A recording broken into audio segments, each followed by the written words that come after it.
esika teny amikanja ny telo ambin'ny folome rakotra mpitandro ny filaminana olona iray voasambotra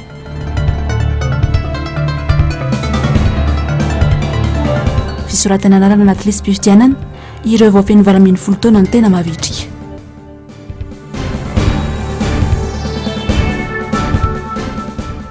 lavanilina ny olana tsy miva nasangany indray ny CVM. Tomboky lasy tomboky vavy mankasitraka anao an-trano manaraka tsy tapaka ny fahitalavitry ny MBS amin'ny ity takariva ny alarobia fa raika amin'ny telopolo ny volana May ny taona 2024 ity manolotra ny arahabary manasanao anaraka ny fotoanany vaovao hatramin'ny farany. Ny vaovao ny raraham-pirenena avy hatrany ary no isantarantsika ny fampahalalam-baovao amin'izao fotoana izao dia tsy ny eto andrenivohitra ihany aloha izany no mikaikaika manoloana ny fahasarotan'ny fiainana sy ny faharatsin-dalana eto Madagasikara. Ny izany zava-nisy iainan'ny mponina ao amin'ny komina Mahitsy amin'ny lalam-pirenena faha-efatra iny ny filoha nasionaly na tokotoky Madagasikara tamin'ity androany ity. Tati-baovaon'ny Germano Menjanary sy Manora Andriamalala. Raika amin'ny 30 kilometatra mialan'ny renivohitra no misy ny komina ambanivohitra Mahitsy ao anatin'ny distrika Ambohidratrimo. Tantsa avokoa ny ankamaroan'ireo mponina 5 alina mahery miparitaka amin'ireo fokontany raika amin'ny 30 ao aminy. Mampitaraina ireo mponina eto ny fiatrenany vidim-piainana andavanandro. Tsy mahavita taona intsony ny vokatra, ny masom-boly sy ny fitaovana enti-miasa tsy misy. Mandalo fankivina ireo tantsa. Saingy nitondra fanantenana ho azy ireo ny fandalovana sy ny resaka ny fanaovana tamin'ny filoha Marc Ravalomanana.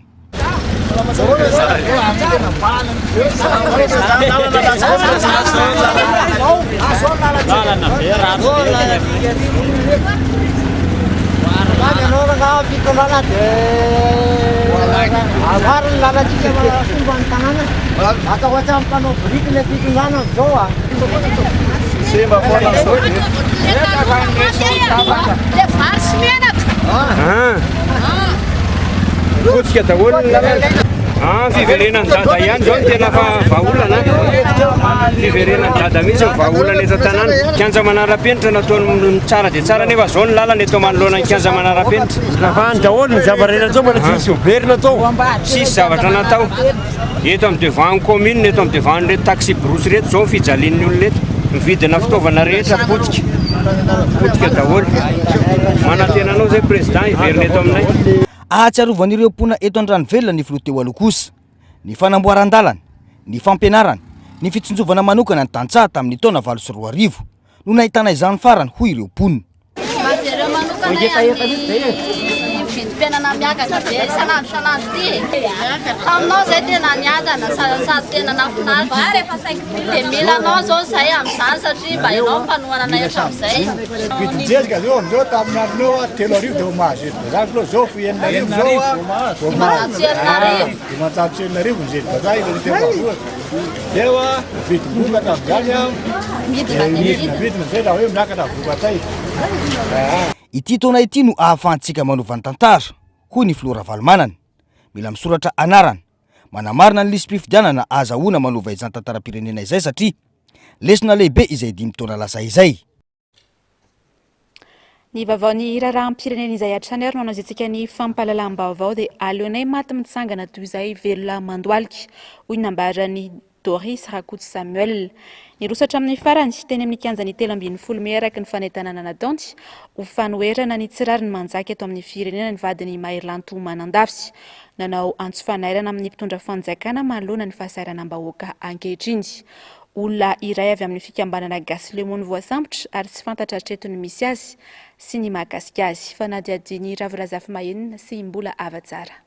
Avy 10 mihoatra nisan'ireo mpanaradian Doris Rakoto Samuel nisan'ireo mpitandro filaminana nanaka ny netsika nataony teny amin'ny kianjany 13 May androany. Hatreny Ambojatovo ka hatreny Analakely dia efa niatra ireo fiarabe sy fiara tsy mataho-dalana miaraka amin'ireo mpitandro filaminana marobe. Tsy nitahotra izany ny mpitarika ny tolona fa roso ny dia. Nenga teto Ambodifilo hatrany Analakely nilanja ny sainam-pirenena malagasy hatrany moa i Doris Rakoto Samuel.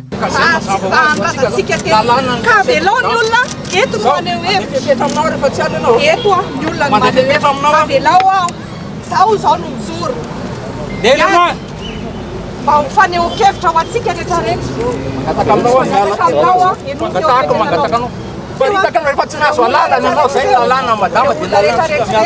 Soatsika rehetrarehetra ny divana. Eto ny toerana anehoana eto ny toerana ny anehoana hevitra. Eto ny toerana manatantara ny symbole ny toerana. Eto ny toerana ahafahana maneho hevitra. Manaja chef. Eto ny toerana ahafahana maneho hevitra. Izay sanatria manongam-panjakana azonao fa tena marary kosa le foe tena marary gasy zay miteny ary tena tianay ny firenena tianay ny tanindrazana fa tsy tokony ho tambatapena-mbava zay miteny ve dia tonga dia polisy firy olona nionivony ve dia polisy firy camion gendarme firy camion tonga maka olona ray malahelo mba jereo ihany mba jereo marary any ny gasy marary vehivavy ohatran'iny ary izy mba sa matoa ange ohatran'izay zavatra mitranga mampalahelo ange ny firenena le volan'le ho anay zany maha-syndicaliste ny tena dia tsotra le vola miditra any aposy misy angesaky ny tokantrano mampalahelo mahatonga an'izao zavatra izao ambonin'izany koa ve mba hevitra tsara mahatonga ange manao an'le zavatra ohatran'izay le olona mba misy zavatra tokony fampiresahana mazavy tsy nanakatra amin'ny fara moa Doris Rakoto Samuel ary voatositosika noroasina ary noterenandroky ireo mpanaradia azy iverin-dalana tao anatin'ny fifanjevona kosa no nosamborina ny vady Mairanto Manandafy sy nambinina avy ao amin'ny Kasileo saingy ity fara no nentin'ireo mpitandro filaminana tsy fantatra treto ny misy any nambinina reo anatiny tsy ambaratelin'ny fanadidiny izany ho lehibe ny Zandary mitakiny amin'ny tsorana azy anefa Iramatoa Doris Rakoto Samuel sy ireo mpanaradia azy autorisation avy any amin'ny manapahefana maefa ratsika malalana manapahefana maefa zay fa eto amin'ny raha eto amin'ny Analamanga zany izy zany dia ny préfet de police tsy nandeha tany nefa zareo angataka aloha voalohany dikan'izay tsy nahazo alalana izy ao dia rehefa toerana tsy nahazahoana alalana zany ka ivorovoriana ka mety hiteraka an'izay savorovory zay dia tsy maintsy andraisana fepetra zay ny fepetra nahatonga anay hoe tsy maintsy miparitaka ny olona samborina nareo koa nahita teo fa nampahafantarina le olona tsy manara-dalàna ianareo ary efa nomena sommation samborina ianareo raha mbola manao eo ny lalàna no mametraka an'izay ny lalàna no maniraka anay anao an'izay asanay zay tsy hijanona hatreo anefa ny tolona ary mafy kokoa izany tena fahany vahoaka malagasy maneho ny hevitrany irosona ary ny irosona sy isorohana ny zavatra mety hitranga atsoatsy ka iopefy ny fiarahamonina izay iainantsika any foky tamin'ny misy azy any ka tsy manatsino lasa lasibatra amin'ny efa frustration amin'ny fahatrana izay minjata vahoaka malagasy kianjany 13 mbe ny fotoana toerana afaka anehoana hevitra ankalalana ampitoniana izay notakiko ary tsy hijanona atsika io aza andivozina ny malagasy efa fafahana amin'ny teny sisa mba hangatanay aminareo ahafahanay maneho hevitra aza tereny zahay avelao zahay hiteny omeo anay ny kianjany 13 me ahafahanay maneho an'izay alahelonay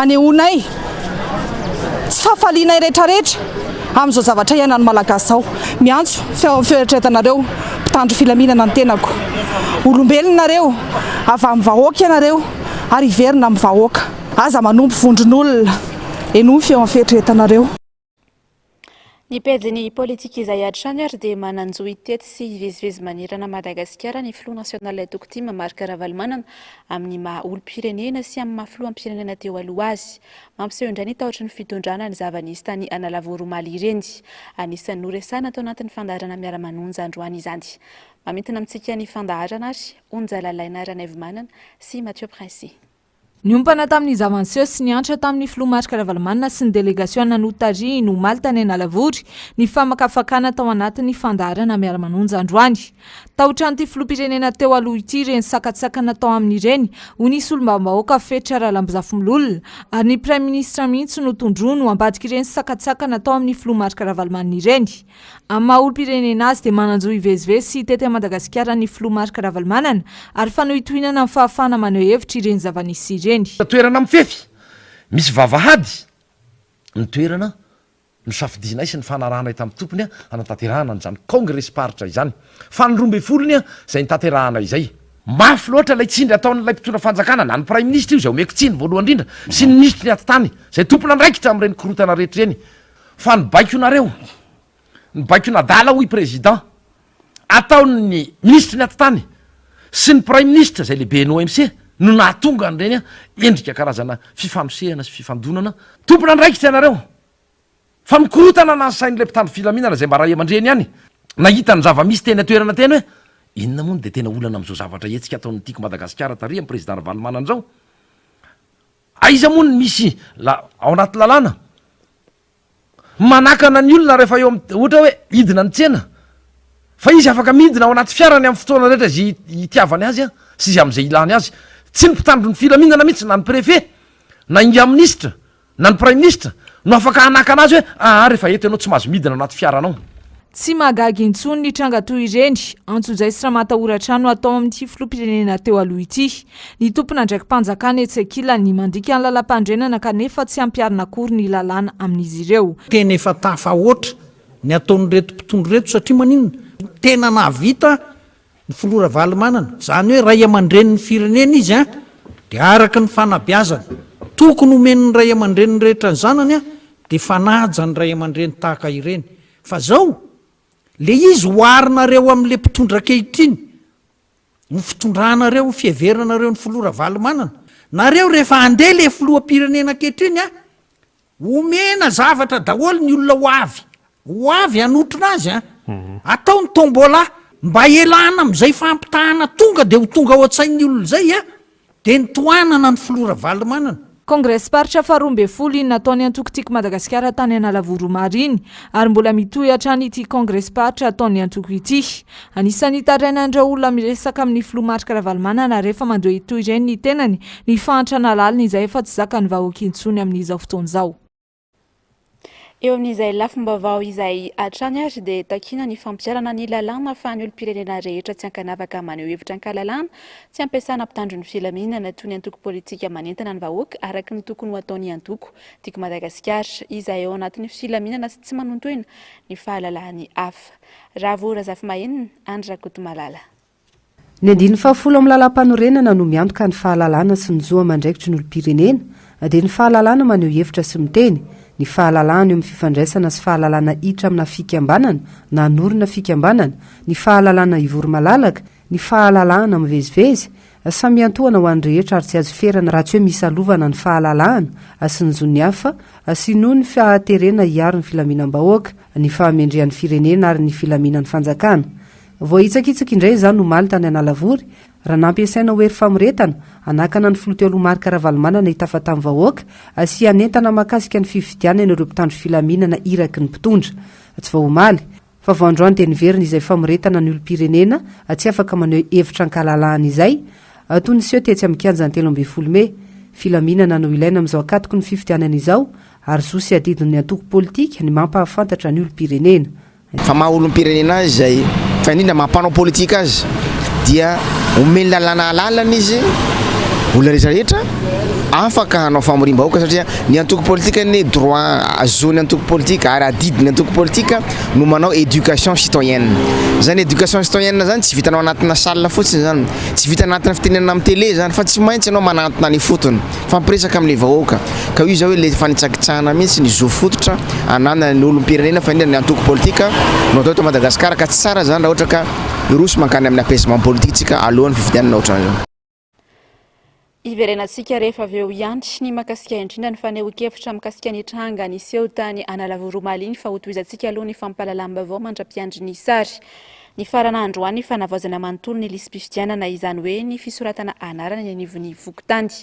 Vita hatramin'ny 7.9 isanjato ny fanavaozana ho an'ny fokontany manary-tsoatsinanana manokana. Ny feno taona sy ny mpifindramona amin'ny ankapobeny no tena tonga ny soratra anarana. Fanadiadiny Ravirazafy sy Andra Kotomalala hatrany. Boky 7 manana pejy 520 no vita ny fokontany atetezana voany nanomboka ny 1 aprily teo izay nantariny indray ny fisoratana anarana anaty lisam-pifidianana.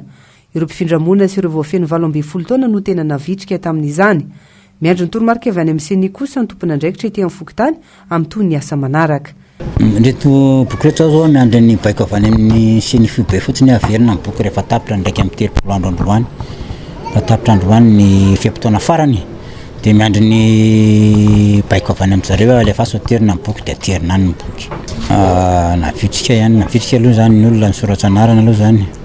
ary navitsako ny olona teo amin'ny fanarahamasony lisitsy ny mpifita amin'ny tonga teto mibokynay maromaro misy tamin'le nitariny le andro farany satria nisy an'le mpifindra-monina nisy an'le ankizy fiaintaona nisy koa le mbola hoe tsy tao anatin'ny boky mihitsy izy zany dia tao anatin'le refondation totale iny zany aloha mihitsy zay soratra vaovao mihitsy zay satria tsy tao anatin'le boky izy.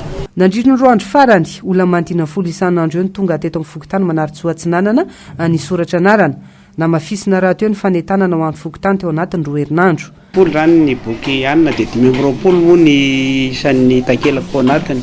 Ny fokontany zany efa nahazo toromarika avy any CNI fa androany naterina le boky. Misy moa nefa sy vita zany dia naterina tany zareo fa le faraparana ohatran'ny androany somaly angamba sisa tsy voatotra. Tena mavitrika le olona ary raha fokontany manaritsy manokana angamba dia eo amin'ny mety efa any amin'ny 97% angamba zay fita amin'ny 70 isan-jato any angamba mety vitsy sisa tsy voasoratra any angamba le olona satria ny fanentanana zany anay tena nataona vesatra mihitsy.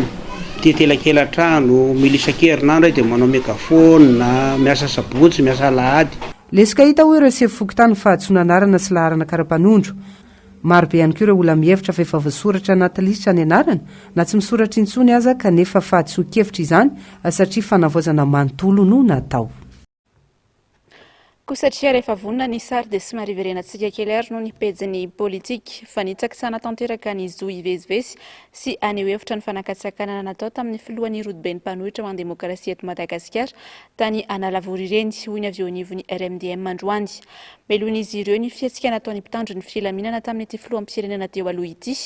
Anisan'ny ray aman-dreny lehibe eto amin'ny firenena izany filohan'ny antokotiko Madagasikara izany ka tsy tokony hanaovana fietsika toy ireny.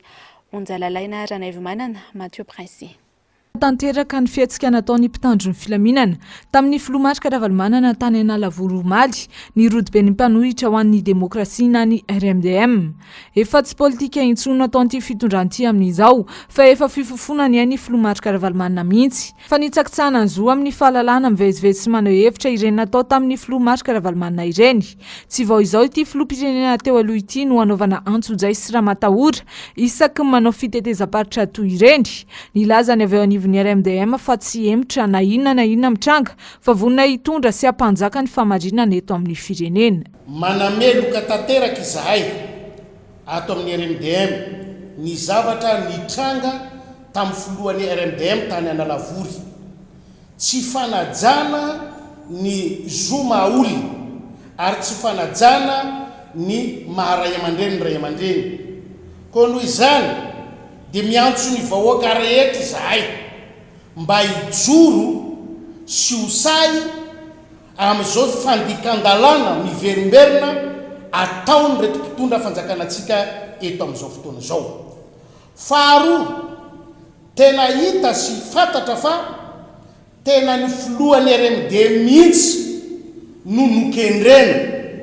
Zany hoe misy fifofona mihitsy ary ny ao ambadiky zany zavatra zany ka raha sanatiava misy zavatra manjo na mahazo azy dia tsy miala aminareo mpitandro ny filaminana izahay indrindra fa ianareo mpitarika lehibe ny mpitandro ny filaminana eto Madagasikara fa mihoatra ny fefy loatra ity zavatra ataonareo ity. Ankoatr'izay dia mitaky ny amoahana nambinina Rahery Mampianina mpikambana ao amin'ny RMDM izay vao nosambory ny mpitandro ny filaminana tetsy amin'ny kianjan'ny 13 Mey androany maraina noho ny fihetsiketsehana nataony manoloana ny tsy fahazakana intsony ny fahasairana mianjady amin'izao.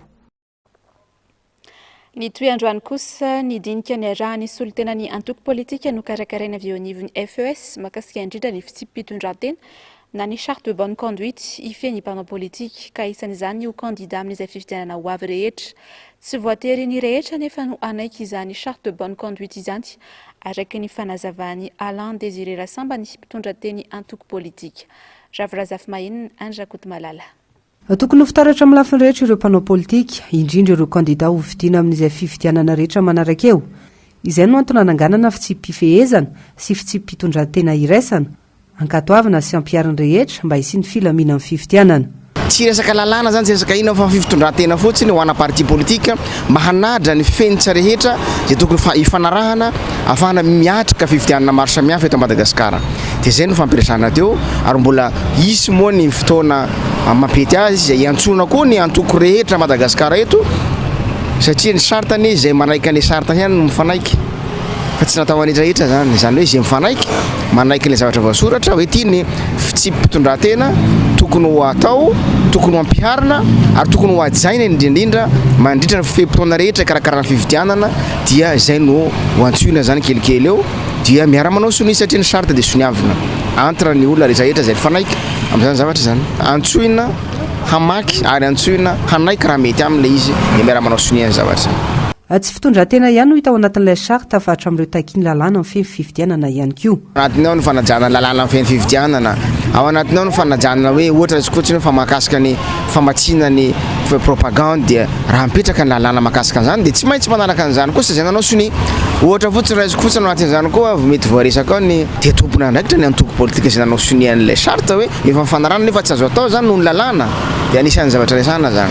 Ohatra resaka fo resaka tsy tokony ampiasana ny blanchiment d'argent ohatra satsika ary lalàna manjara an'izany dia mba manaiky an'izany koa le antoko mba tsy tokony isan'izany.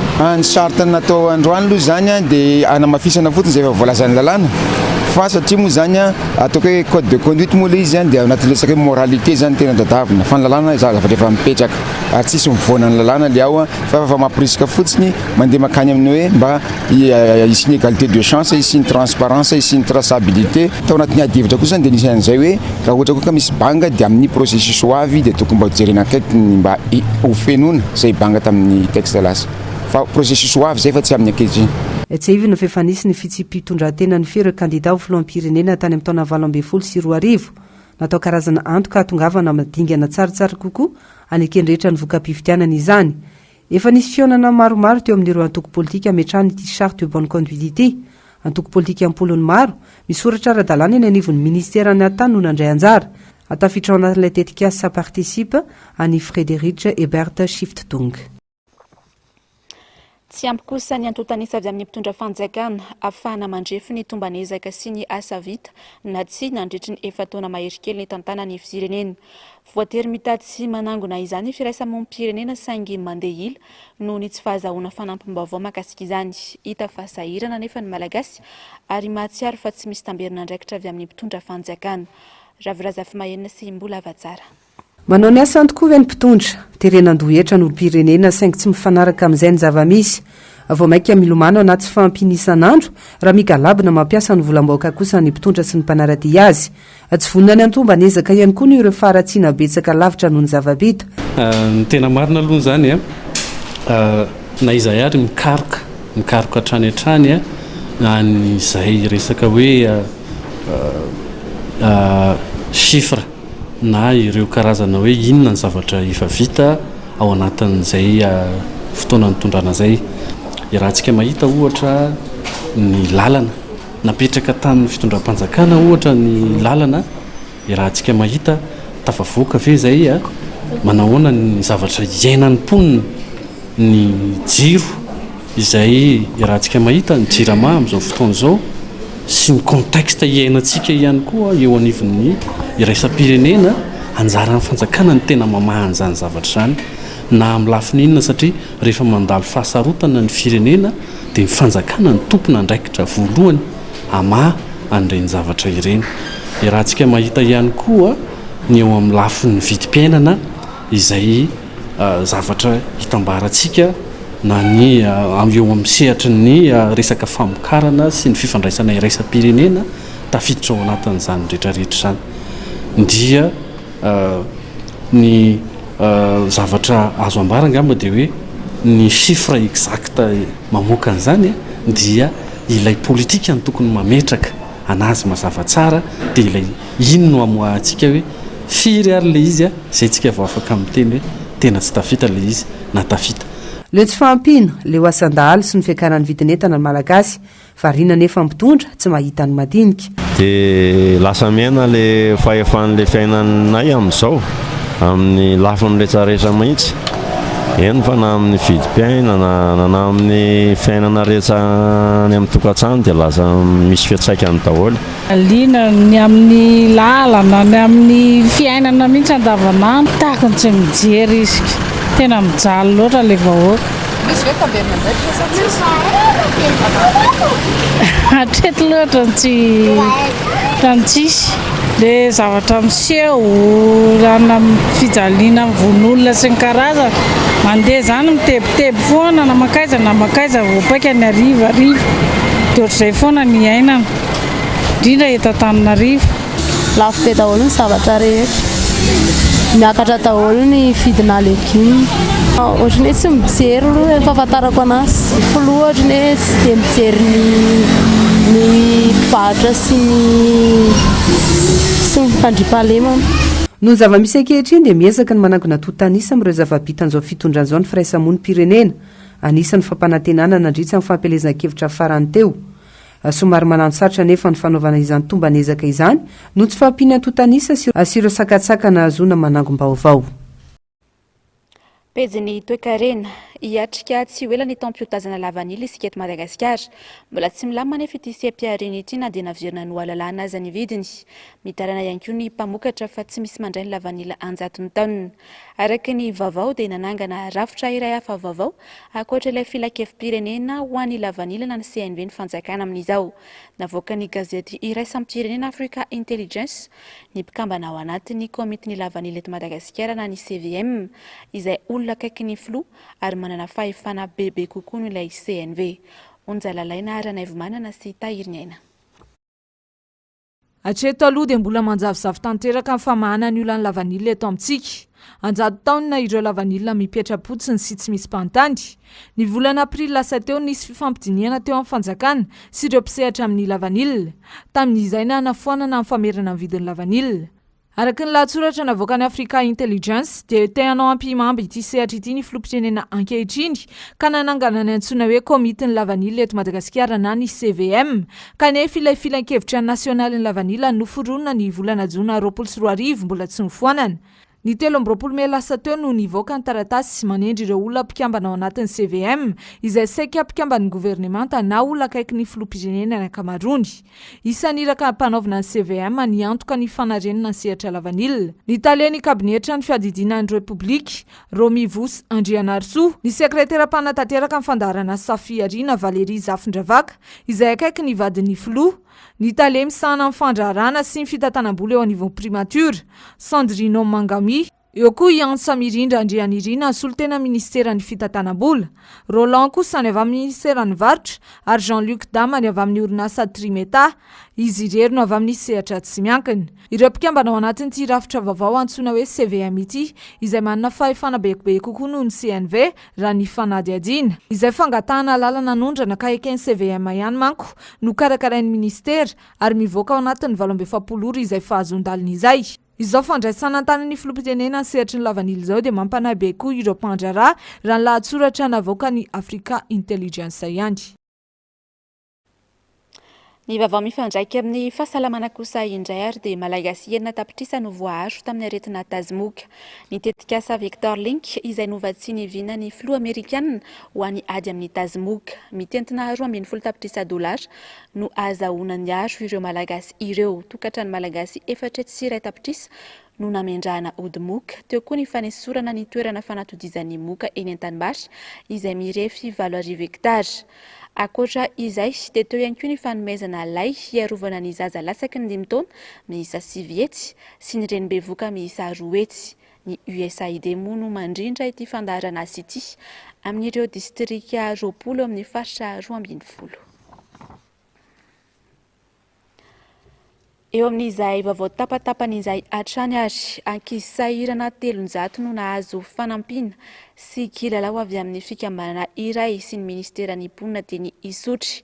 Noho ny iray volan'ny ankizy anomboka rahampitso no antony fanampiana. Anjara andraikitry ny ministera ve izany anefa. Marobe ny fianakaviana sahirana no miandrandra sakafo na anina tsy mahavoky aza avy amin'ny fahasahiranana izao. samy manana ny laharam-pahamehana nefa ny ministera tsirairay avy toy ny filohampirenena na nisy aza ny fanampiana ara-tsakafo sy ny tolotra aram-pahasalamana nomena androany ihany koa. Vitsy ihany raha oharina amin'ny tokantrano malagasy marobe izay miaina tsifosina. Ankoatra ny ministera ny mponina nanampibetsaka ihany koa na azahoana nanatontosa ity hetsika androany ity ny Monsieur Vosino. Ny vaovao maresaka iraisam-pirenena andro maneran-tany ho an'ny tsy fifohana sigara ity faraka amin'ny 30 volana May ity. Olona antapitrisany maro maneran-tany sy nomoroboka amin'ny fifohana sigara raha notontanisa mivoaka miteraka voka-dratsy eo amin'ny fahasalamana sy manimba ny tontolo iainana ny fifohana sy fanamboarana sigara. Samy manana ny lalàna sy ny paikady apetrany hiadina amin'ny fifohana sigara ny firenena tsirairay avy maneran-tany. Tati-baovao Onjalalaina Ranaivomanana sy Tahiriny Aina. Mavesatra ny fahasimbana ateraky ny fifohana sy ny fanamboarana sigara raha ny antontanisa mivoaka. Ankoatry ny olana ara-pahasalamana ateraky ny fifohana sigara toy ny mamiada ny avokavoka dia anisan'ny mahatonga fahampitehana ala sy fahalotony tontolo iainana ihany koa ny fanamboarana azy. Anisan'ny mahatonga fahatapahana azy enjato tapitrisa isa-taona ny fanamboarana sigara ary tany 3 hektara isan-taona ihany koa no ampiasaina amin'ny fambolena paraky anaovana ny sigara izay andaniana rano 2.20 miliara taona. Mamoaka gazy karbonika 4.20 taona ihany koa ny orinasa mpanamboatra sigara isan-taona raha ny tatitra hatrany. Mahatratra 507 miliara ampody sigara very endrehitreny isan-taona maneran-tany izay mahatonga fahalotony rano hatrany amin'ny 100 litatra. Any amin'ny firenena sokajiana ho mahantra matetika ny tena ahitana fambolena paraky be indrindra. Ny fambolena paraky izay mahatonga 500 amin'ny fandripahanala maneran-tany ary manampy amin'ny fahampitehan'ny tahirin-drano. Ho an'ny Frantsa manokana dia mahatratra 12 tapitrisa ny olona mifoka sigara ny antoerany isan'andro. Ho an'ny Japon indray dia tafakatra amin'ny 520 isan-jato ny tany-ponina no mifoka sigara tato anatin'ny 20 taona izay. 3 alina sy 1 hetsy sy mahery isan-taona ireo olona maty amin'ny fifohana sigara any antoerana. Ankoatr'izay dia zaza tsy ampy taona maro ihany koa no voatery miasa any amin'ny safy fambolena paraky anaovana sigara. Samy manana ny lalàna sy ny paikady apetrany hiadina amin'ny fifohana sigara ny firenena tsirairay. Ho an'ny Japon ohatra dia rara ny fifohana sigara eny an-dalambe. Ho an'ny gouvernemanta néo-zélandais indray dia tsy azony ankizy latsaky ny 12 taona taony mividy sigara ary manomboka amin'ny taona 17 sy 20 dia hitombo herintaona isan-taona io fetra-taona io.